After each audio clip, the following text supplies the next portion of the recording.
প্ৰতিদিন টাইমৰ বাতৰিৰ প্ৰভাৱ কলিয়াবৰৰ বামুণী মধ্য ইংৰাজী বিদ্যালয়ৰ শিক্ষাৰ্থীয়ে লাভ কৰিলে বিনামূলীয়া পাঠ্যপুথি।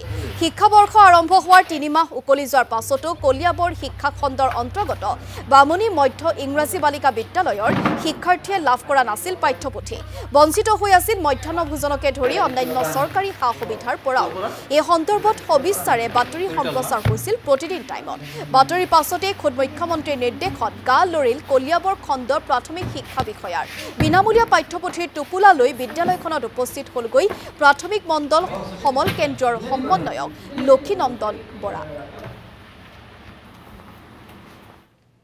আজি বহুত আনন্দ লাগি আছে যেহেতু আমি পাঠ্যপুথি আমি যেটো এপ্ৰিলত পাব লাগিছিল সেই পাঠ্যপুথি প্ৰায় 3 মাহৰ পিছতে আমি এতিয়া পালো।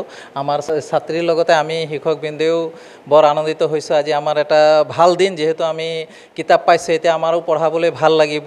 আমি আৰু ছাত্ৰীসকলৰ ভৱিষ্যতৰ কাৰণে এই কিতাপ পোৱাৰ কাৰণে তেখেতসকলক আমি ভালকৈ পঢ়াব পাৰিম। আৰু আপোনালোকক আমাৰ বিদ্যালয়ৰ তৰফৰ পৰা আমি অশেষ ধন্যবাদ জ্ঞাপন কৰিলোঁ। যিহেতুকে আপোনালোকৰ যদি সংবাদ এনেকা প্ৰচাৰ নহ'লে হয়তো আমি এই বছৰো শিক্ষাবৰ্ষটো কি জানো আমি কিতাপৰ পৰা বঞ্চিত হৈ থাকিম।